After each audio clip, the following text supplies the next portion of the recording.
मागील वर्षीच्या तिरंगा रॅलीचा विक्रम यंदा आमदार बबनराव लोणीकरांनीच मोडला. परतूरमध्ये उसळला देशभक्तीचा जनसागर.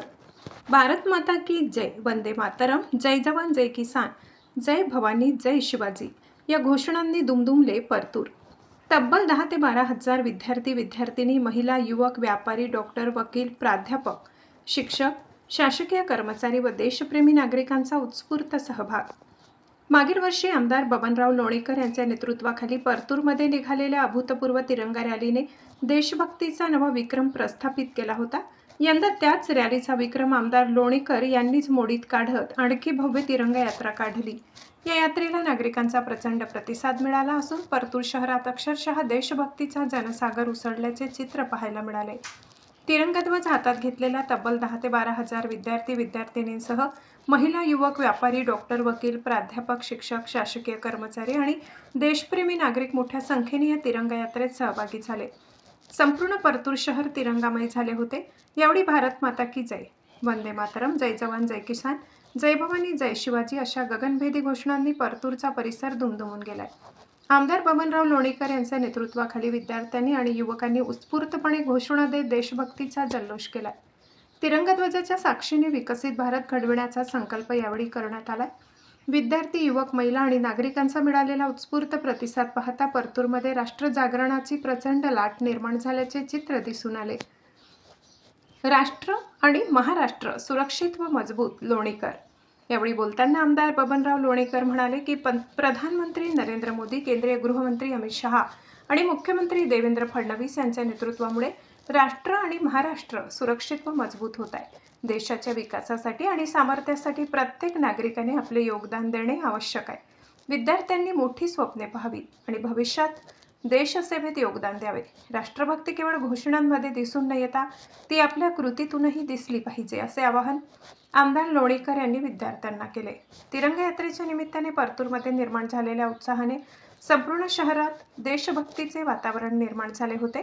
हातात तिरंगा आणि ओठांवर राष्ट्रभक्तीच्या घोषणा घेत हजारो नागरिक सहभागी झाल्याने ही तिरंगा यात्रा अविस्मरणीय ठरली. माधव न्यूज महाराष्ट्र, संपादक सुरेश पोटे. वर्षातून एकदा रस्त्यावर येऊन 18 पगड जातीचा हा महाराष्ट्र, 18 पगड जातीचा असणारा हा देश या तिरंग्याच्या झेंड्याच्या खाली एकत्र आला पाहिजे आणि देशभक्ती जागवली पाहिजे. यासाठी मोदीजींनी तिरंगा यात्रा काढायचं ठरवलेलं आहे. कोणत्या जातीचा, कोणत्या धर्माचा, कोणत्या पंथाचा, कोणत्या समाजाचा, आम्ही पहिलं भारतीय आहोत आणि या देशाबद्दल ज्यांना ज्यांना स्वाभिमान आहे अशा सर्व लोकांनी आजच्या तिरंगा यात्रेमध्ये भाग घेतलेला आहे. ही तिरंगा यात्रा देशामध्ये देशभावना निर्माण करणारी तिरंगा यात्रा ठरेल. नुसती तिरंगा यात्रा आज काढली आणि कार्यक्रम संपला असं नाही. प्रत्येकाने आपल्या घरावर तिरंगा झेंडा लावायचा आहे. 9 तारीख ते 15 ऑगस्ट पर्यंत प्रत्येक घरावर तिरंगा झेंडा लावायचा आहे. आपल्या पैशानं झेंडा घ्यायचा आहे. घर असेल, झोपडा असेल, झोपडपट्टी असेल, शेतातला शेतकरी असेल, कष्टकरी असेल, एससी असेल, एसटी असेल, एनटी असेल, व्हीजेलटी असेल, मुस्लिम असेल, दलित असेल, मराठा असेल, माळी असेल, तेली असेल, धनगर असेल, या देशातल्या प्रत्येक नागरिकांनी आपल्या घरावर झेंडा लावायचा आहे.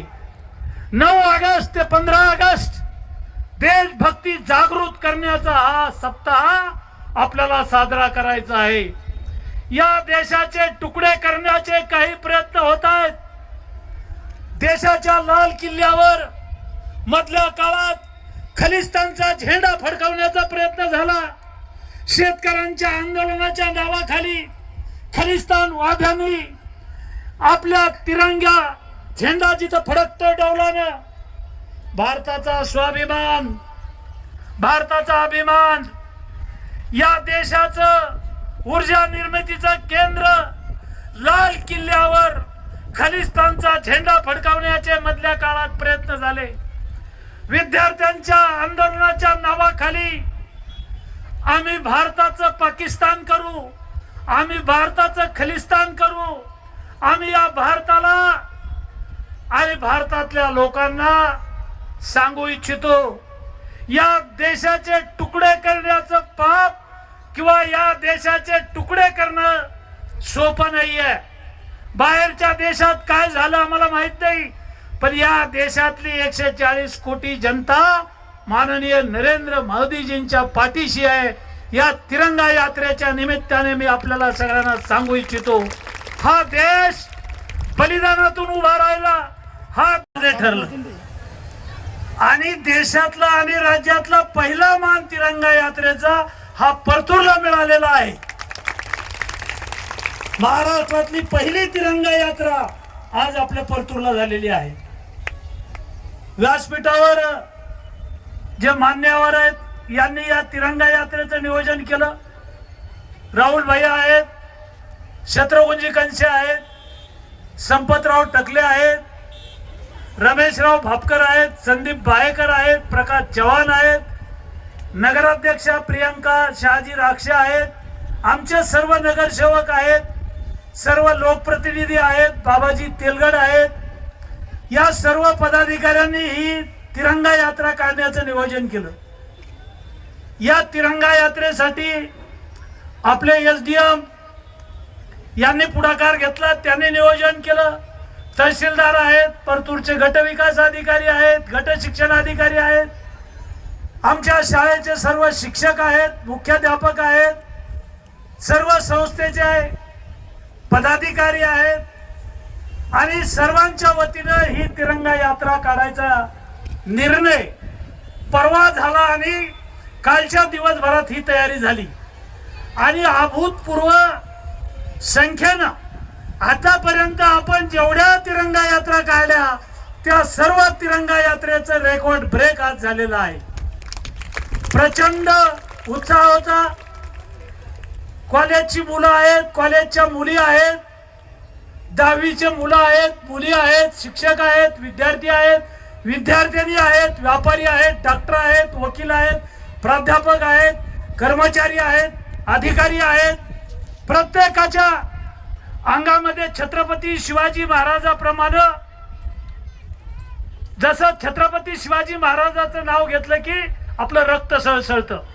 आणि हातामध्ये तिरंगा झेंडा घेऊन जय भवानी जय शिवाजीच्या घोषणा देत,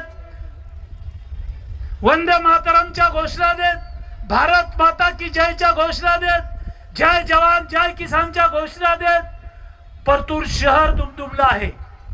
आणि आजची ही तिरंगा यात्रा महाराष्ट्राच्या मुख्यमंत्री महोदयांपर्यंत, मंत्रिमंडळापर्यंत, सरकारपर्यंत आणि थेट दिल्लीमध्ये माननीय नरेंद्र मोदीजी आणि केंद्र सरकारपर्यंत आपल्या या तिरंगा यात्रेचे व्हिडिओ, फोटो, बातम्या जाणार आहेत. संपूर्ण देशभरामध्ये अशा तिरंगा यात्रा निघणार आहेत. पण पहिला मान परतूरनं घेतला आणि महाराष्ट्रातला पहिला बहुमान हा परतूरला मिळाला. एवढ्या मोठ्या संख्येनं ह्या मुली उपस्थित आहेत, मुलं उपस्थित आहेत. आपण सर्वांची ही मेहनत आहे.